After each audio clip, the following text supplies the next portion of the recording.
자, 한 주를 마무리하는 금요일장입니다. 오늘 어디에 무게를 실어봐야 할지 먼저 뉴스통에서 힌트 얻어보겠습니다. 자, 첫 번째 기사. 오늘도 트럼프 대통령이네요. 자, 트럼프 대통령 오늘 새벽 구체적인 내용을 밝히진 않았지만 중국과 합의에 전날 서명을 했다라고 밝혔습니다. 자, 트럼프 대통령은 입법을 촉진하기 위해 개최한 백악관 한 행사에서 우리는 어제 막 중국과 서명했다며 밝혔는데요. 자, 합의 내용에 대해서 구체적으로 언급을 하진 않았지만 이달 초에 런던에서 열린 2차 협상 결과를 담은 합의에 서명을 했음을 시사한 것이다라는 가능성이 거론되고 있습니다. 이뿐만이 아니라 우리는 일부 거대한 합의를 추진하고 있다면서 인도 시장을 개방하는 매우 큰 합의를 하게 될 것이다라고 밝혔는데요. 이 다음 합의국이 인도일 가능성에 대해서 언급을 한 거죠. 자, 트럼프 행정부가 전 세계에 차등 부관 상호 관세 유예 기간 이제 얼마 남지 않았습니다. 7월 8일까지죠. 그렇기 때문에 막판 스퍼트를 올릴 가능성이 큰데요. 이 합의에 대한 기대감, 연장 가능성, 이로 인해 뉴욕 증시 오늘 새벽에 긍정적으로 받아들인 만큼 우리 시장에서도 과연 동력으로 작용을 하게 될지 궁금해집니다. 자, 이제 두 번째 기사 보시죠. 자, 부산 기장에 있는 고리 원자력 발전소 1호기가 영구 정지된 지 8년 만에 드디어 해체하기로 승인됐습니다. 원자력 안전위원회는 어제 예정대로 회의를 열고 고리 1호기 해체 승인안을 의결했다고 밝혔는데요. 한수원이 해체 승인을 신청한 지 무려 4년 만으로 고리 1호기는 이제 1972년 건설 허가가 난 지 53년 만에 역사 속으로 들어가게 됐습니다. 국내에서 상업용 원전이 해체 승인을 받은 건 이번이 처음인데요. 해체 중이나 해체 후에 방사성 폐기물 드럼이 파손되거나 하는 그런 비정상적인 사고가 발생할 경우 피폭 같은 안전성에 또 문제가 있을 가능성이 크다라는 측면에서 원안위원장은 안전사고나 또 방사선 안전관리에 있어서 철저하게 해주길 바란다라고 당부를 했습니다. 자, 원전 해체 관련주들 오늘 시장 반응이 궁금해지네요. 셀 온일지 조금 더 담아가야 될지 잠시 뒤에 같이 전략 세워보겠습니다. 끝으로 마지막 기사 열어봅니다. 자, 이번에는 한미 협상에 대한 결과가 아니라 또 다른 장소에서 트럼프 대통령의 속내를 알 수 있는 발언을 얻어냈습니다. 바로 이재명 대통령을 대신해서 나토 회의에 참석한 위성락 대통령실 국가안보실장이 트럼프 대통령과 만나서 잠깐이지만 대화를 했다라고 밝혔는데요. 위 실장은 어제 오후 대통령실에서 기자들과 만나서 이렇게 밝히면서 트럼프 대통령의 많은 관심이 조선업과 조선 분야 협력에 있다라는 사실을 확인했다라고 코멘트를 했습니다. 새 정부 들어서 고위급 인사가 이렇게 트럼프 대통령과 직접 접촉을 한 건 이번이 처음인데요. 위 실장은 트럼프 대통령과 대화가 길지는 않았고 잠깐 서서 이야기를 한 것이라면서도 한두 마디 이야기를 하더라도 우리 조선에 관심이 많다는 걸 알 수 있었다라고 밝혔습니다. 자, 앞서서 복기를 해보면 트럼프 대통령 지난 정부와의 통화에서도 우리와의 조선 협력에 관심을 보인 바가 있는데요. 이 나토 정상회의를 계기로 이뤄진 이번 위 실장과의 대화는 트럼프 대통령이 우리나라가 정권이 교체된 이후에도 우리와 조선 협력에 계속해서 의지를 갖고 있음을 확인한 대목으로 풀이되고 있습니다. 자, 조선 협력에 대한 의지가 강하게 느껴진 트럼프 대통령과의 대화. 우리 조선주에 오늘 영향을 줄 수 있을까요? 자, 이제 본격적으로 오늘장 투자 전략 세워보겠습니다.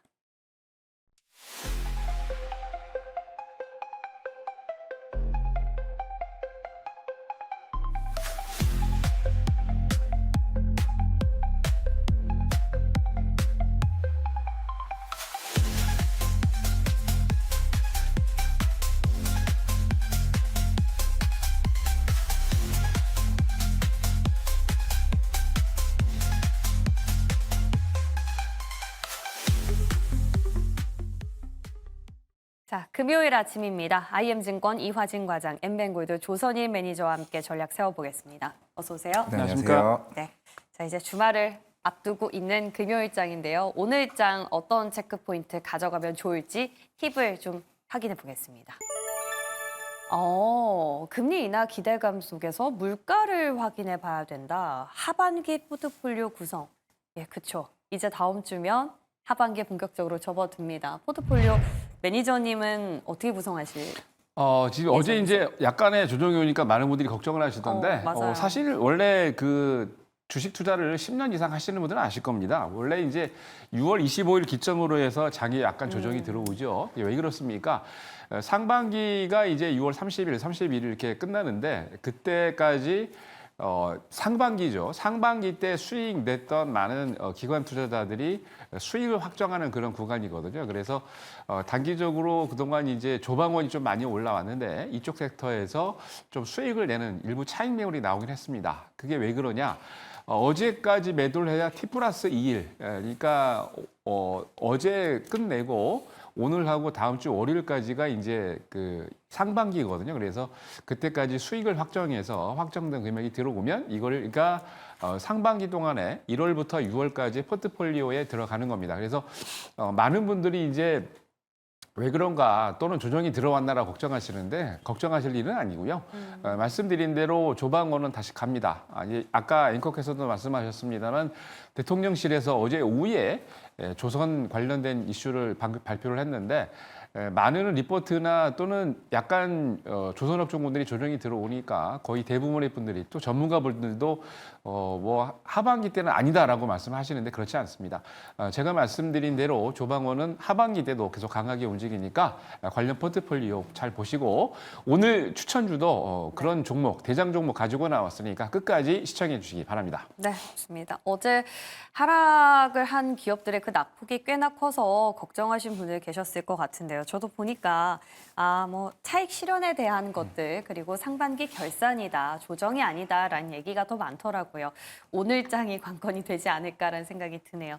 네, 이화진 과장님의 체크포인트는 뭡니까? 일단 뭐 오늘 이제 PC 발표를 하죠. 최근에 이제 뭐 파월 의장의 뭐 조기 레임덕 이슈도 계속 부각이 되고 있고 이제 파월 의장도 계속 꾸준하게 지금 아직까지는 뭐 금리 인하에 대한 얘기들을 그렇게 피력하지는 않습니다. 그러면서 이제 6월이랑 7월달 이제 물가 지표를 확인하고 뭐 9월달 금리 인하를 얘기를 하고 있는데 일단은 지금 이제 조기 레임덕 얘기가 나오면서 이제 윌러 연준 이사랑 보험원 그리고 굴스비까지 이제 하나둘씩 연준 의원들이 7월달에 금리 인하해야 된다 얘기가 나오고 있는 상황인데 물론 오늘 이제 PC 이제 그 물가지수 발표하는 거는 일단 지난달보다는 일단 예상치는 높게 나올 것 같습니다. 이제 본격적으로 관세가 이제 물가에 조금 어느 정도 직접적인 영향을 좀 미치는 상황이기 때문에 물론 이제 다음 달 이제 CPI나 이제 PC가 더 중요하긴 하겠지만은 만약 여기 상황에서 우리가 예상치보다 높게 나온다라고 하게 되면 어느 정도 이제 6월의 흐름을 어느 정도 가늠할 수는 있겠죠. 그러면서 이제 결국에는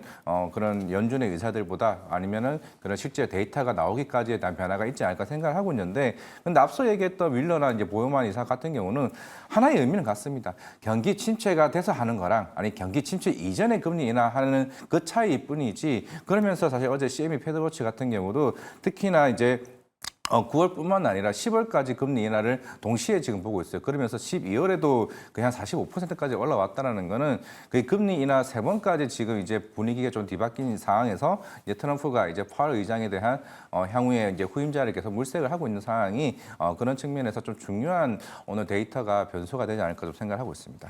물가 팔로업도 계속해서 필요하다라는 것 같고요. 이어서 또 항상 월 초에는 우리가 고용 보고서도 나오는 만큼 이 또한 또 중요한 지표가 되지 않을까라는 생각이 듭니다. 예, 좋습니다. 자, 그럼 이제 새벽에 나온 뉴스들 보면서 저희가 시장에 대한 힌트 찾아가 보는 시간 가질 텐데요. 먼저 첫 번째, 트럼프 대통령이 오늘 새벽 백악관에서 열린 행사에서 중국과 무역 관련 협정에 서명을 했다라고 밝혔습니다. 물론 뭐 구체적인 내용이 나오진 않았지만 또 다음 타자는 인도라고 언급을 하면서 이제 진짜 얼마 남지 않았지 않습니까? 한 7월 8일까지니까 이제 당장 다음 주가 거의 막바지거든요. 일단 시장에서는 이게 협상이 잘 진행이 되고 있고 뭔가 봉합 국면에 들어선 것 같다라고 해석을 하면서 좀 긍정적으로 보는 것 같은데 우리도 긍정적으로 받아보면 되겠습니까? 무역 협상 속도를 내고 있는 거는 이제 트럼프도 사실 금리 인하를 계속 얘기를 하고 있습니다만 관세 영향 때문에 이제 조금 있다가 뭐 관련 내용도 보시면 아시겠습니다만 물가 관련해서도 이제 예상했던 것보다 많이 올라가지 않았고 그리고 수치들도 보면은 상당히 긍정적이지 않기 때문에 금리 인하를 할 수 있는 그런 여건이 조금 안 되는 것 같아요. 뭐 압박은 뭐 7월 달에 있긴 합니다만 트럼프도 이제 그걸 원하고 있습니다만 근데 중요한 거는 전반적으로 어제 또 미국에서 발표한 내용들 보니까 수입 그러니까 단기적으로 1, 4분기 때 수입을 좀 많이 한 것 같습니다. 수출보다. 그래서 거의 그런 이슈들 때문에 지표가 좀 하락한 지표 대부분이 많은데 특히 지금 미국과 중국 같은 경우는 관련 이슈들 중에 이제 히토류하고 반도체가 포커스로 맞춰져 있는데 계속해서 미국이 중국에 수출되고 있는 수입되고 있는 반도체 관련 장비들을 수출 규제를 하고 있기 때문에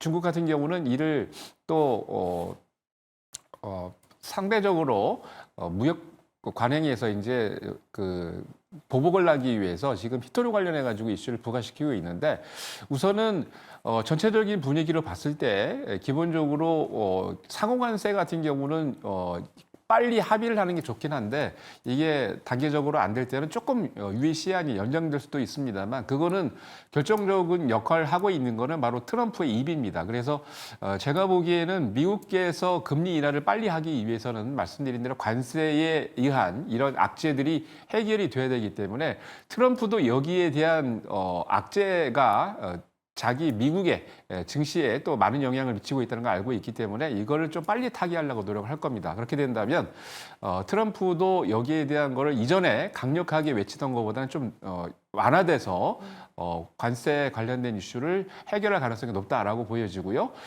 미중 관계가 또 잘 합의가 되면 타결이 되면 그 이후에 뭐 인도라든지 또 여러 다른 기타 국가들도 한 30개가 넘는 90개에 가까운 그런 국가들이 준비되어 있는데 그렇게 된다면 상당히 악재에서 호재로 전환될 수 있다는 거. 그래서 기존에 있던 악재들은 이미 다 나왔기 때문에 걱정하지 마시고 순차적으로 이게 악재가 풀리면서 호재로 전환되기 때문에 여러분들은 하반기 때 제가 보기에 다 이게 호재로 전환될 것 같아요. 걱정하지 마시고 대한민국 증시 우상향에 패딩하시기 바랍니다.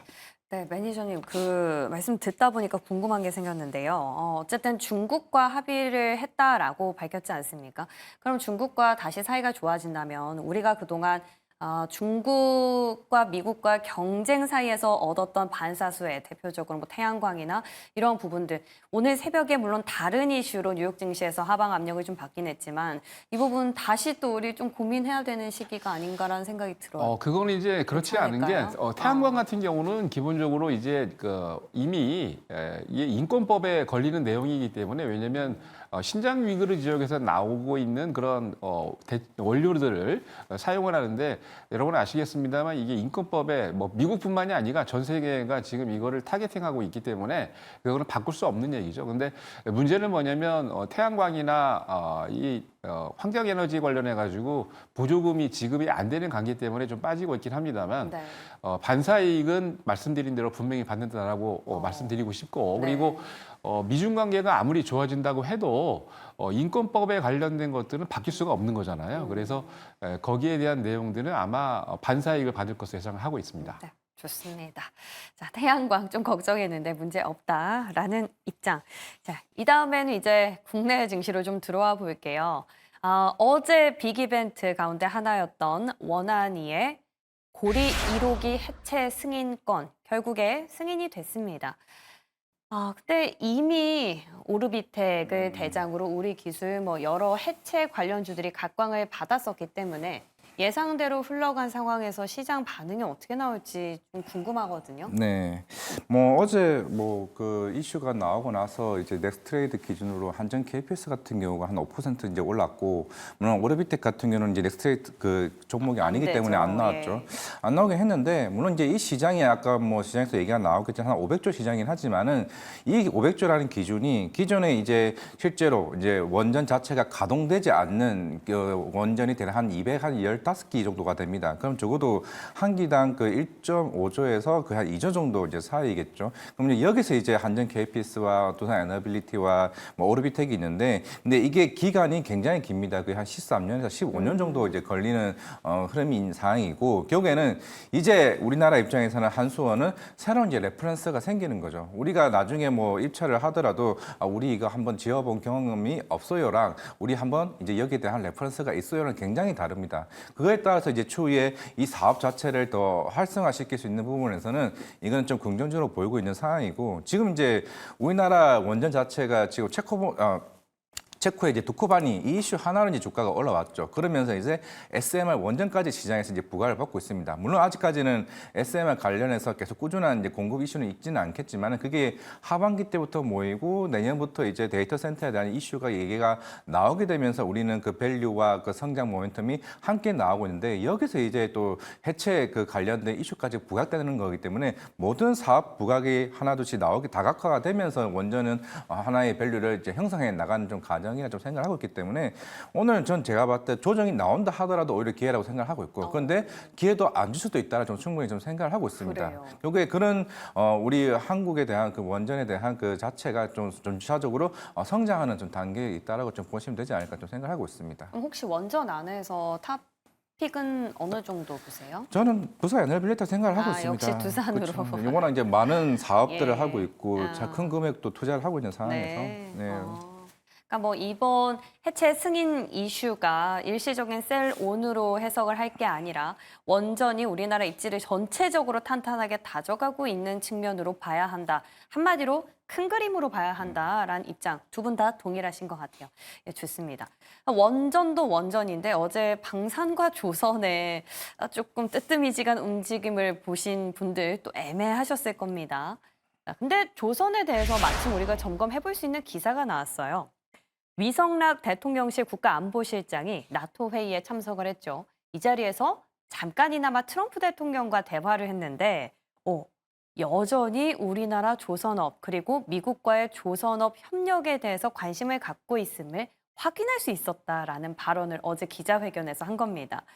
자, 앞서서 이제 우리 조선희 매니저님은 조방원에 대한 의심은 품지 말자. 하반기까지 포트폴리오 당당하게 들고 가도 된다라고 입장을 잠깐 들어봤기 때문에 우리 이화진 과장님께 좀 짧게 의견 들어보고 싶어요. 조선, 방산 이에 대한 얘기 어제 시장에서 왕왕 좀 있었거든요. 저는 어제 뭐 위성락 그 안보실장이 얘기한 거는 사실 크게 영향을 좀 못 미친다고 생각하고 있습니다. 왜냐하면은 그래요. 이거는 애초부터 얘기가 나왔던 건 상황이고, 이제부터 고민을 해야 될 거는 당연히 실적 좋아질 거예요. 우리 아마 1분기 실적 발표할 때 아마 한국조선해양이죠. 컨퍼런스콜에서 이런 말을 했습니다. 손표 일정이 앞당기 지도로 생산 공정이 굉장히 원활해졌다. 그만큼 맞아요. 이제 회전율이 효율성, 빨라지게 되면서 예. 그 수주 잔고가 생각보다 앞당겨졌네. 그러면 여기에 남은 물량들을 추가적으로 수주할 수 있는 상황이기 때문에 선주사들의 물량을 가져올 수 있죠. 이건 이제 긍정적입니다.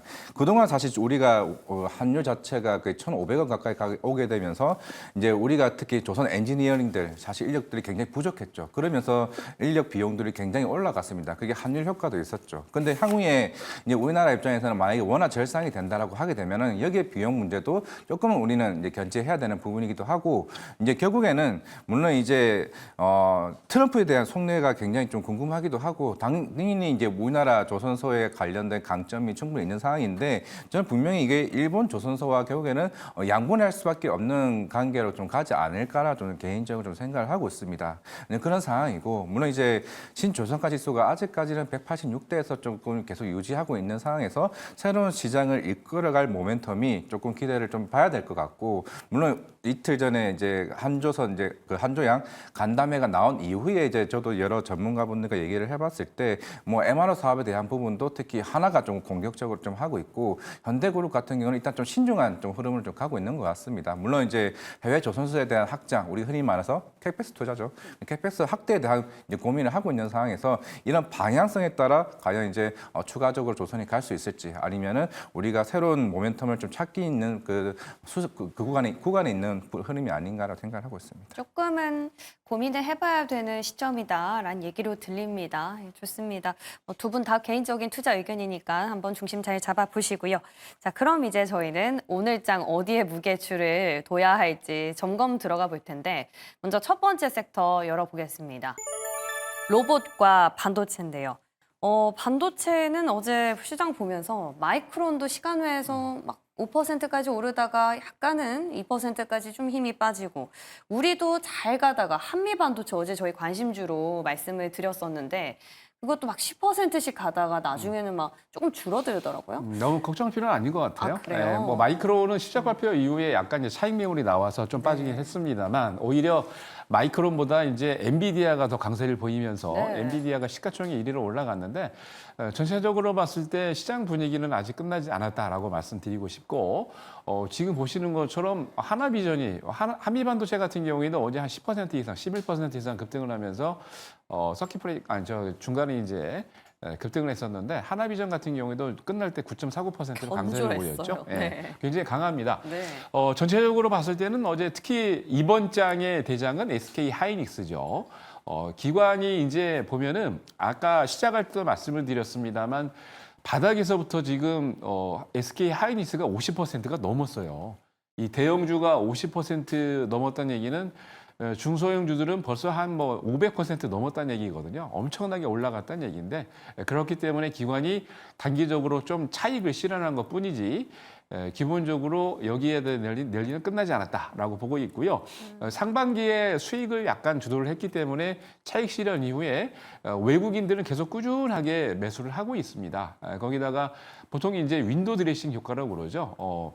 수익을 많이 낼 수 있는 거를 더 끌어올려서 수익을 극대화하는 방법인데, 그러니까 SK 하이닉스가 바닥에서부터 50% 이상 극대화시키고 난 다음에 이제 차익 실현을 조금 하는 건데 걱정하지 마시고 반도체는 제가 보기에는 하반기 때 뭐 삼성전자는 좀 탄력성이 좀 떨어지긴 합니다만 하이닉스를 기점으로 HBM 관련 장비주들이나 관련 종목들은 괜찮을 것 같습니다. 네. 앞으로 나올 실적에 대한 기대감도 좀 가져봐도 될 듯합니다.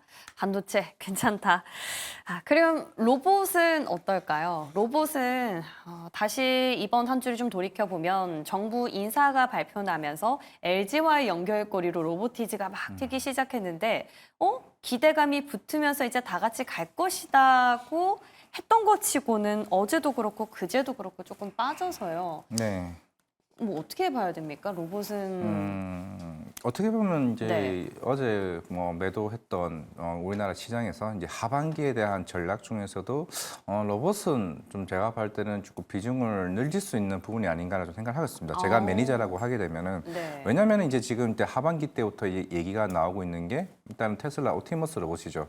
물론 한 3,000대 정도 이제 양산 계획이 있습니다. 그리고 지금 TSMC가 아마 2분기 실적에서 조금 놀라운 얘기가 나올 게 특히 휴머노이드 로봇 쪽에서 매출이 나오기 시작했다고 얘기를 했습니다. 물론 중국의 뭐 유니티 로봇이나 여기에 대한 매출이겠죠. 그후에는 지금 뭐 우리나라 정책에서도 지금 뭐 이제 4.5일째 얘기를 하고 있는 상황이고 뭐 그러면서 이제 뭐 인지 소프트가 얘기가 나오고 있긴 하지만은 결국에는 로봇 솔루션이나 이런 로봇 회사들과의 관련된 이슈가 그러니까 실적으로 지금 얘기를 할 수 있는 게 아니라 이런 모멘텀을 자극시킬 수 있는 스토리가 나올 가능성이 좀 충분히 좀 있다고 좀 생각하고 있습니다. 물론 앞서 얘기했던 것처럼 LG전자 조주환 대표는 올해 초 이제 CES부터 계속 꾸준하게 휴머노이드 로봇을 강하게 어필을 해왔고 특히 이제 레인보우 로보틱스 같은 경우도 휴머노이드 이제 시제품 양산을 하나둘씩 이제 준비를 이제 하는 이제 양산에 있는 상황이기 때문에 결국에는 지금은 이슈가 이제 부각될 가능성이 굉장히 크다는 거죠. 물론 이제 수술형 로봇 같은 경우도 특히나 이제 고용도 이제 FDA 이제 인정 1월달에 받고 난 이후에 이제 이제 하반기 때부터는 실적으로 증명하게 되면은 그에 따라서 이제 북미 시장에 진출한 모멘텀이 나올 거고 큐렉스 같은 경우도 6월 달부터 일본 쪽에 이제 본격적으로 진출했습니다. 그리고 이제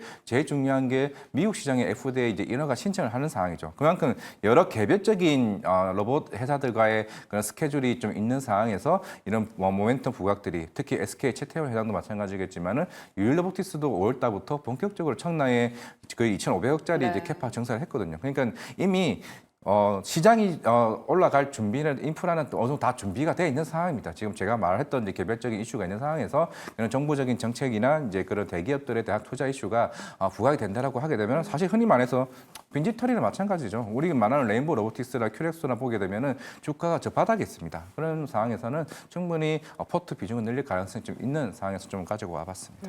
한 가지 추가해드리면요. 네. 아까 과장님 말씀하셨는데 정책이 주사일제라고 말씀하셨잖아요. 네. 어제 상장기업 중에 카페24가 주사일제로 그죠, 발표를 사일제. 했거든요. 그러니까 예.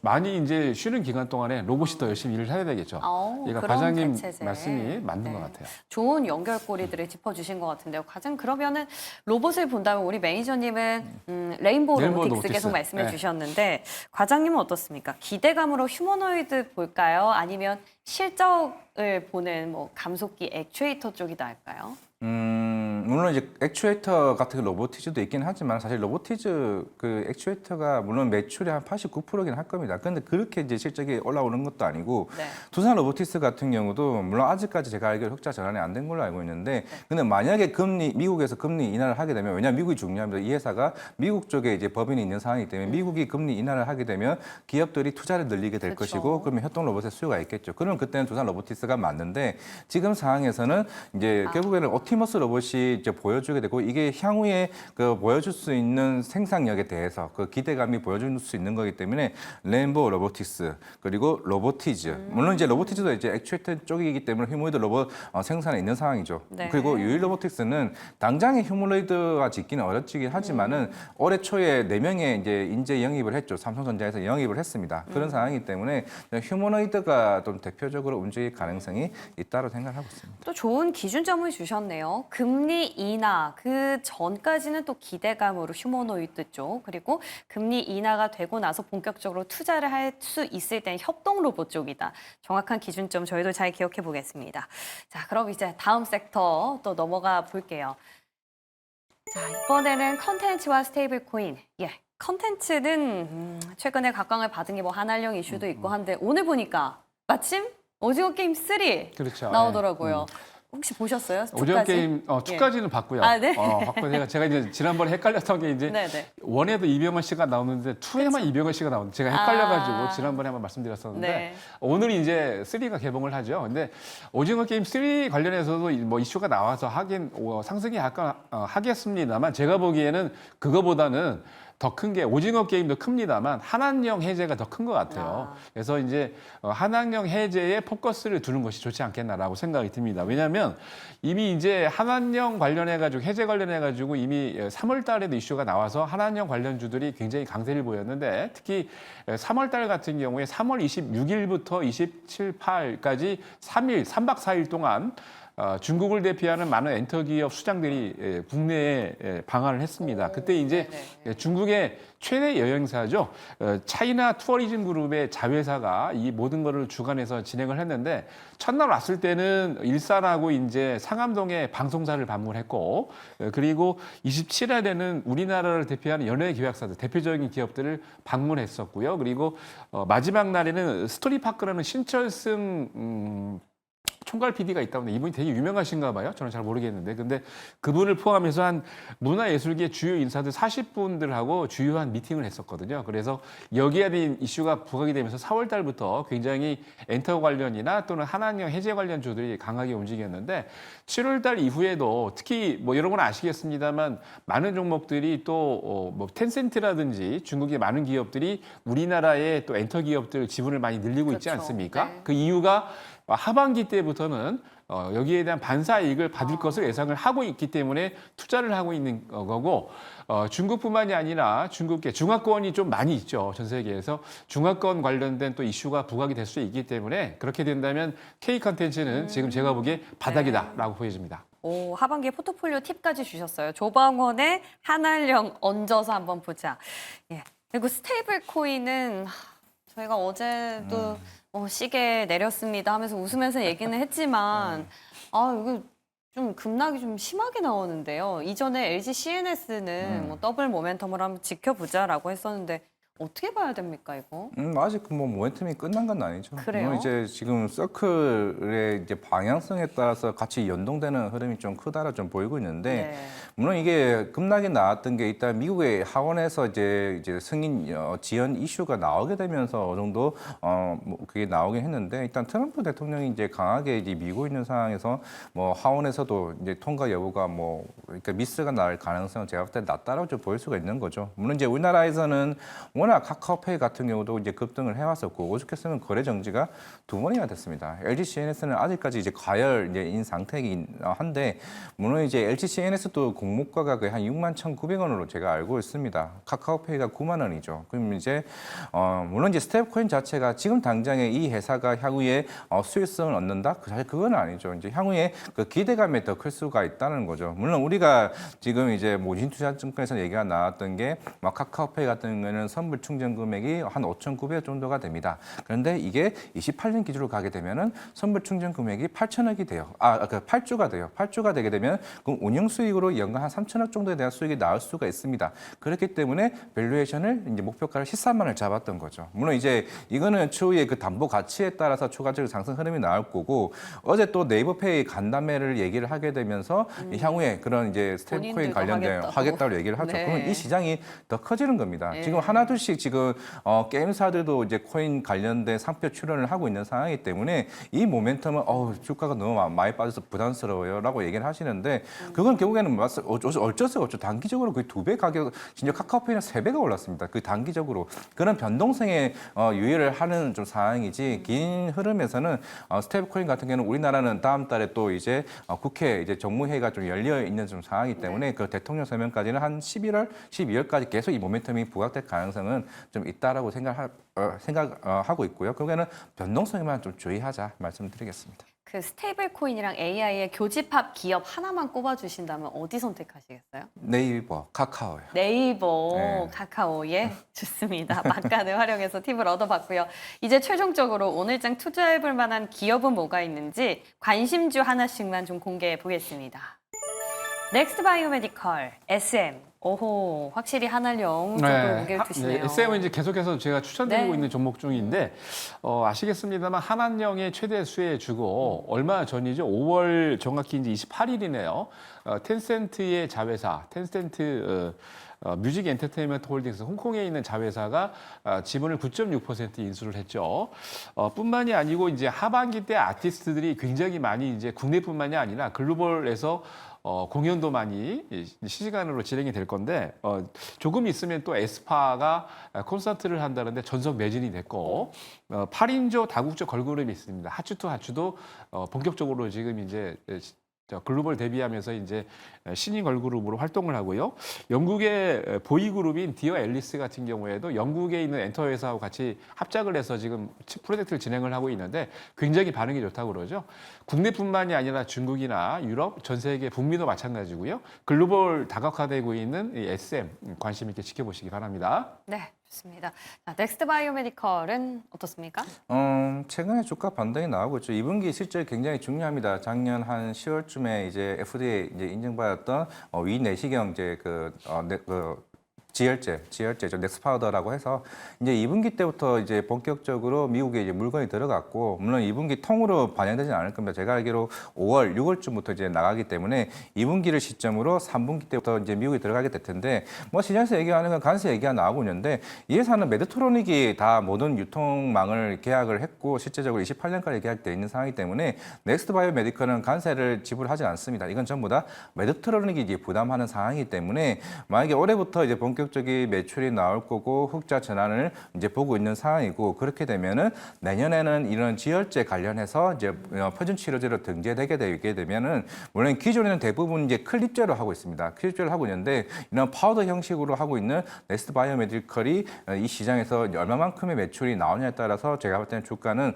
그 정고점 이상까지 충분히 좀 올라갈 수 있다라 좀 보이고 있기 때문에 올해부터 내년까지 이 모멘텀이 계속 부각될 가능성이 있고 물론 최근에 넥스피어 F가 이것도 좀 FDA 관련해서도 하나둘씩 얘기가 나오고 있는데 일본의 굉장히 유명한 관절염 유명한 의사 이제 오쿠노 박사가 계속 꾸준하게 이제 여러 학회에서도 네스바이오 메디컬을 굉장히 칭찬을 해주게 되면서 그럼 관련된 이제 제품군들을 임상 실험에도 투여하는 모습을 좀 보여줘 왔었기 때문에 좀 관심 있게 조금 보면 충분히 좋은 수익률을 좀 안겨다 줄지 않을까 생각하고 있습니다.